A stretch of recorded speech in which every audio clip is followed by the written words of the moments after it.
Hi అండి. అందరూ బాగున్నారనుకుంటున్నాను. ఇంకా బాగుండాలని మనస్ఫూర్తిగా కోరుకుంటూ welcome back to our channel. ఏం చేస్తున్నారు? ఎలా ఉన్నారు? కింద కామెంట్‌లో చెప్పండి. ఈరోజు నేను ఒక వ్లాగ్ అనేది మీతో షేర్ చేసుకుంటాను. అలాగే ఒక మంచి రెసిపీ కూడా ఉంటుంది.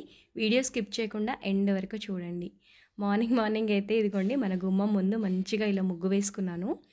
ఇది వీడియో వచ్చేసి సెప్టెంబర్ 13న అంటే కౌశిక్ బర్త్డేది అప్లోడ్ చేశాను కదా! సెప్టెంబర్ 11th ఇది 13th రోజుందనమాట. ఆ రోజు ఏం జరిగిందో నేను ఈ వీడియోలో చూపిస్తా. ముందు రోజు కురిసిన వర్షాలకు మొక్కల్లో నిండుగా పాట్స్ నిండా వాటర్ అయిపోయాయన్నమాట. ఇలా గనక నీళ్ళను ఉంచేసామనుకోండి మొక్కలు పాడైపోతాయి, చనిపోతాయి. చిన్న పెద్ద అని ఏం లేదు. మొక్కల కింద మనం పాట్ కింద ప్లేట్ పెట్టాంలే ఏం కాదు అనుకుంటాం. కానీ ఇలా ఎప్పుడైతే ఇంకా వాటర్ ఫోర్స్ అనేది వెళ్ళిపోకుండా అలాగ స్టేబుల్గా ఉందనుకోండి మొక్కలు అనేవి మురిగిపోతాయి అన్నమాట. ఇంకా అవి ఎదగడానికి ఛాన్స్ అనేది ఉండదు. మొక్కలు కూడా ఇలా చచ్చిపోతాయి. ఇంకా నేనేం చేస్తున్నానంటే ఫస్ట్ ఇంకా పిల్లల్ని పంపించేసి ఇక్కడ ఈ పాట్స్లో ఉన్న వాటర్ అలాగే ఇదంతా కూడా సెపరేట్ చేస్తున్నా. నాకు ఇక్కడ పని కాక మళ్ళీ పైన మేడ పైన ఉన్న మొక్కలతో కూడా ఎక్స్ట్రా వర్కే ఉంది ఈరోజు. చెప్పాలంటే ఈ వర్షం వచ్చినప్పుడు ఒక మొక్కలకు నీళ్లు పెట్టే పని లేదు అనే మాత్రమే తప్ప ఈ ఎక్స్ట్రాగా మిగిలిపోయిన వాటర్ మాత్రం కంపల్సరీగా తీసేయాలి. ఎంత పెద్ద వర్షం వచ్చుంటే ఇలా పాట్స్ నిండా వాటర్ వచ్చుంటాయో గమనించండి. ఈ మధ్యకాలంలో అసలు వర్షాలు వస్తూనే ఉన్నాయి కదా. ఇంకా ఇలా అన్నీ కూడా తీసేస్తున్నాను. ఇది చాలా ఫాస్ట్గా గ్రో అయ్యే ప్లాంట్. చూసారు కదా అలా కాండంకి కూడా వేర్లు అనేవి వచ్చేస్తూ ఉంటాయి. మనం సింగిల్ ప్లాంట్ తీసి వేరే చోట నాటుకున్నా కూడా మంచిగా ఎదుగుతాయి అన్నమాట. ఎక్కువ ఎండలో కాకుండా నార్మల్ నీడలో పెట్టినా సరిపోతుంది. ఇంకా ఇలా ఇవన్నీ చూసుకుంటూ పైకొచ్చేసాము. నైట్ పడిన వర్షానికి ఇప్పుడు వచ్చే ఎండకు అసలు సంబంధమే లేదు.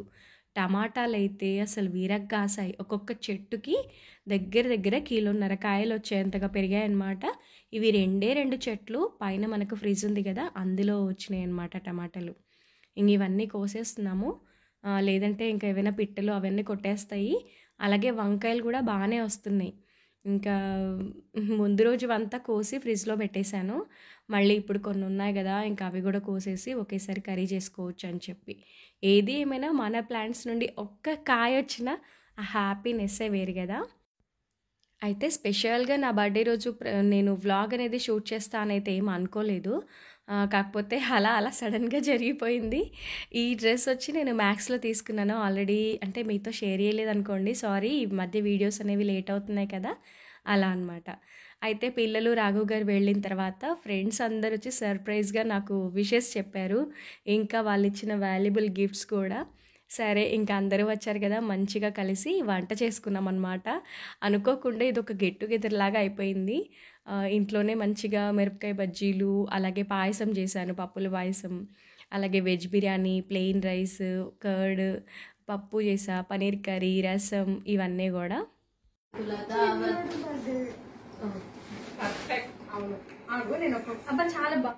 ఆ రోజు సాటర్డే అనమాట. వీళ్ళెవ్వరూ నాన్ వెజ్ తినండి అన్నారు. అందుకని చెప్పి అన్ని వెజ్ స్పెషల్సే చేసి పెట్టాను.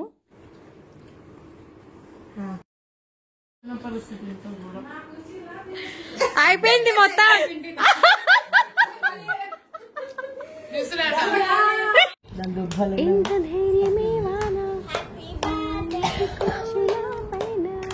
అరే ఆడ క్యాండిల్ ఉంటేరా అందులో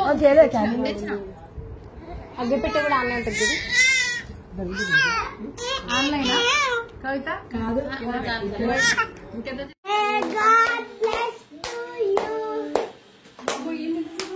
నీ ప్రేమ ఎంతైనా ఉందా?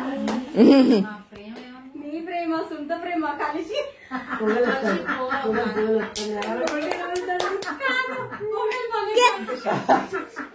దగ్గరికి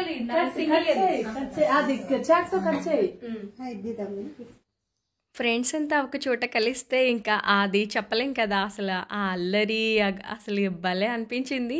ఒక పక్క బయట వర్షం పడతానే ఉండింది. ఇంకా మేము ఇంట్లో అయితే ఇలా ఒక 2 బాగానే ఒక 4 వరకు అలా ఎంజాయ్ చేసామన్నమాట. ఈ గెట్ రెడీ విత్ మీలో మీరు ఆల్రెడీ చూసే ఉంటారు కదా. ఈ లాక్మీ క్రీమ్ ఏంటని అడిగారు. అది మాయిశ్చరైజర్ అనమాట. సరే ఇక్కడ మీతో షేర్ చేద్దామని చెప్పేసి చూపిస్తున్నా. ఈవినింగ్ మళ్ళీ మా వారు వచ్చేటప్పుడు కేక్ పట్టుకొచ్చారు. నాకు బేసిక్‌గా కూల్ కేక్ కంటే గూడా ఈ నార్మల్ కేకే ఇష్టము. సరే ఈ సెలబ్రేషన్ అంతా ఇంకొక షార్ట్ వీడియోలో మీకు చూపిస్తా. ఇంకా ఇలా గడిచిపోయిందనమాట బర్త్‌డే డే అనేది. అదంతా సాటర్‌డే. ఇదేమంటే సండే రోజనమాట.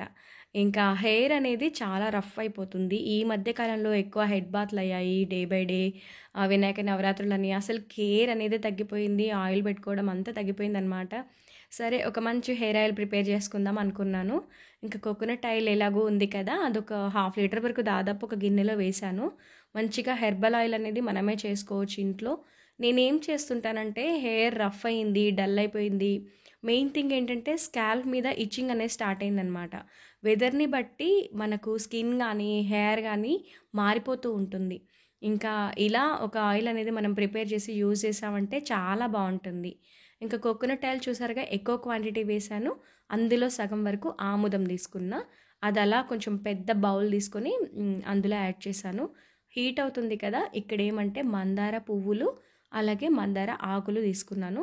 ఇవి మన చెట్టువైతే కాదండి. మా పక్కింటి వాళ్ళ చెట్టనమాట. సో, వాళ్ళని అడిగి తెచ్చుకున్నాను. కొన్ని పువ్వులు చూసారు కదా! ఒక 5-6 అలా తీసుకున్నాను. నేను తీసుకున్న క్వాంటిటీకి ఇది సరిపోతుంది. ఈ మందార ఆకులు గానీ, పువ్వులు గానీ ఇలా ఫ్రెష్ ఫ్లవర్స్ కాకుండా ఎండిపోయినవి లేదా మొగ్గలు ఏవైనా యూస్ చేయొచ్చు. నేను తీసుకున్న క్వాంటిటీకి నేను ఇన్ని ఫ్లవర్స్ ఇంకా ఆకులు తీసుకున్నాను. అలాగే ఒక గుప్పెడు మెంతులు తీసుకున్నాను అంతే. ఇంకేం వేయలేదండి. మనం ఇవన్నీ వేసిన తర్వాత ఆయిల్ అనేది పొంగి పై వరకు వచ్చేస్తుంది.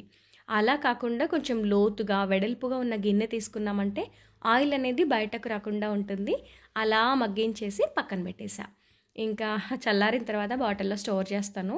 ఇప్పుడు ఏంటంటే డిన్నర్ అనమాట. డిన్నర్ టైంకి నేను ఇవాళ చికెన్ చేస్తున్నా. సండే కదా! చాలా డేస్ తర్వాత ఇంట్లో చికెన్ వండుతున్నాను. అసలు మర్చిపోయినట్లుగా అయిపోయింది. ఇంకా మంచిగా ఒక పాన్ తీసుకున్నాను. అలాగే ఆనియన్ అవన్నీ వేసుకున్నా. నిజం చెప్పాలంటే ఈ బిజీ డేస్ ఎలా ఉన్నాయంటే పిల్లలకి ఒకవైపు ఎగ్జామ్స్ నడుస్తున్నాయి. ఇంకొక వైపేమో ఇంటి క్లీనింగ్ అని స్టార్ట్ చేశాను. అందుకనే వీడియోస్ అనేవి రావట్లేదు.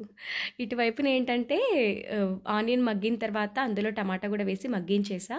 ఈసారి కొంచెం డిఫరెంట్‌గా చేశాననమాట. బావుంది టేస్ట్ అయితే. వీలైతే ట్రై చేయండి. టమాటా కూడా మగ్గిన తర్వాత అందులో పసుపు, ఉప్పు, కారం, ధనియా పౌడర్, కొంచెం గరం మసాలా వేసుకున్నా. లైట్‌గా జీరా పౌడర్ వేసుకుంటే ఇంకా బావుంటుంది. అవి కూడా మంచిగా టమాటాలో కలిపేసిన తర్వాత చికెన్ యాడ్ చేశాను. ఇంకొక పూటకే కదా! కొంచెమే తెచ్చుకున్నామనమాట. అదంతా చక్కగా కలిపేసి మనకు వాటర్ అది వచ్చి కంప్లీట్‌గా మగ్గిపోయింది అనిపిస్తుంది కదా! అలా అయిన తర్వాత ఇక్కడ నేనిప్పుడు ఏమైనా చెక్ చేసి ఒకసారి కావాలంటే కారం అది వేసుకుంటాను. మీకు అది సరిపోతుందనుకుంటే ఇంకా యాడ్ చేయాల్సిన అవసరం ఏమీ ఉండదు. ఇక్కడ నేనొక టిప్ చెప్దామనుకుంటున్నా. మనకు హడావిడిగా ఉంది. తొందరగా ఒక 10-15 మినిట్స్‌లో కర్రీ అంతా కంప్లీట్ అయిపోవాలి అనుకుంటే, చికెన్ తొందరగా ఉడకాలి అనుకుంటే, మనం నీట్‌గా కడిగేస్తాం గదా! ఒక 2 టైమ్స్ అలా చికెన్ వాష్ చేస్తాం గదా! అప్పుడు ఇంకొక ఎక్స్‌ట్రా బౌల్‌లో వాటర్ వేసి, అందులో ఈ చికెన్ గూడా వేసేసి అంటే పచ్చిది, అందులో మనం లైట్‌గా సాల్ట్ యాడ్ చేసి పక్కన పెట్టామనుకోండి, ఈ ఆనియన్, టమాటా మగ్గేలోగా అది కొంచెం సాల్ట్ వాటర్‌లో నానుతుంది గదా! ఇలా వండుకునేటప్పుడు చికెన్ అనేది చాలా టెండర్‌గా వస్తుంది. అలాగే తొందరగా కూడా కుక్ అయిపోతుంది. ఈ చిట్కా మీతో చెప్పాలనుకున్నా. ఇక్కడ చూసారు కదా! కర్రీ అంతా దగ్గరికయిపోయింది. ఇప్పుడు నేను స్టవ్ అనేది బంద్ చేసేసి పెరుగు యాడ్ చేశాను ఇందులో. ఈ గ్రేవీ టేస్ట్ చాలా బావుంటుంది. పెరుగు యాడ్ చేసిన తర్వాత కొంచెం ఇదంతా ఒకసారి కలిపేసి అప్పుడు మళ్ళొక్కసారి స్టవ్ అనేది ఆన్ చేశా. ఇంక ఇది ఇలా మగ్గుతూ ఉండగా నేను ఖాళీగా ఎందుకు ఉండడం అని చెప్పేసి క్లాత్స్ అవన్నీ కూడా ఫోల్డ్ చేసేసుకున్నాను. నేను ఫోల్డ్ చేసేటప్పుడే పిల్లలవి కానీ, మావి కానీ అన్నీ కూడా సెపరేట్‌గా పెట్టేసుకుంటాను. సో, పిల్లలవి ఏంటంటే తీసుకెళ్ళి వాళ్ళ రూమ్‌లో పెడితే వాళ్ళ షెల్ఫ్‌లో వాళ్ళే సర్దుకుంటారు ఒక్కోసారి. ఇంక ఈవినింగ్ టైం వాళ్ళు ఇంట్లోనే ఉంటారు కదా! వాళ్ళకు కొన్ని పనులు చెప్తా ఉంటాను. ఇంక అలాగే మావన్నీ కూడా నేను సర్దేస్తూ ఉంటా. ఇలా చేస్తూ ఉంటే ఏమంటే అటువైపు వంట కంప్లీట్ అవుతుంది. ఇటు ఈ పనులు కూడా కంప్లీట్ అవుతాయి గదా! అస్తమానం అలాగే వంట దగ్గర నించోవాలంటే పనులన్నీ పెండింగ్ పడిపోతాయి. ఇక్కడ కర్రీ అయితే కంప్లీట్‌గా దగ్గరికయిపోయింది. వీలైతే ఇంట్రెస్ట్ ఉంటే ఇంకా గ్రేవీగా కావాలనుకుంటే వాటర్ యాడ్ చేసి మగ్గించుకోవచ్చు. నేనేమంటే ఓన్లీ చపాతీకే గదా అని చెప్పేసి ఇలా దగ్గరగా చేసేసా. ఫైనల్‌గా నేను ఇందులో యాడ్ చేస్తున్నాను కసూరి మేతి. మంచిగా క్రష్ చేశాను. లేదంటే దీన్నొక్కసారి అలా ఎండలో ఆరబెట్టేసి మిక్సీ పట్టి పొడి చేసి పక్కన పెట్టుకున్నా బానే ఉంటుంది. మనకి కొంచెం ఇంకా అలా టైం లేదనుకున్నప్పుడు ఇలా క్రష్ చేసుకుంటే సరిపోతుంది. ఫైనల్గా గరం మసాలా ఇవన్నీ కూడా ఇంట్లోనే చేసుకుంటాను, మీకు తెలుసు కదా. ఆ గరం మసాలా కొంచెం యాడ్ చేసేసి ఇంకా కర్రీ అనేది దింపేసేయడమే. సూపర్గా ఉంటుంది, అసలు చాలా బాగా వచ్చింది, మా వాళ్ళకి ఎంతగా నచ్చిందో. నెక్స్ట్ టైం ఇలా కర్రీ చేసినప్పుడు పూరి చేయమని అడిగారు. ఇంకా బగారా రైస్కి వాటికి కూడా చాలా బాగుంటుంది. సో ఇదన్నమాట ఇవాల్టి మా డిన్నర్. ఇదంతా కంప్లీట్ అయిన తర్వాత నేను ఇందాక ప్రిపేర్ చేసిన ఆయిల్ కూడా కూల్ అయిపోయింది. దీన్ని ఇప్పుడు నేను ఒక గ్లాస్ బాటిల్లో స్టోర్ చేసుకుంటున్నా. నేను చేసిన క్వాంటిటీకి ఈ గ్లాస్ బాటిల్లో కాకుండా డైలీ యూస్ చేయడం కోసం ఒక చిన్న బాటిల్ ఉంటుంది. అది మనకంటే ఆయిల్ అనేది ఎక్కువగా పడకుండా, చేతిలో వేస్ట్ అవ్వకుండా చిన్న హోల్ అనేది ఉంటుందన్నమాట. అలా అందులో ఇంకా ఈ బాటిల్లో రెండిట్లో కూడా స్టోర్ చేసి పక్కన పెట్టేసా.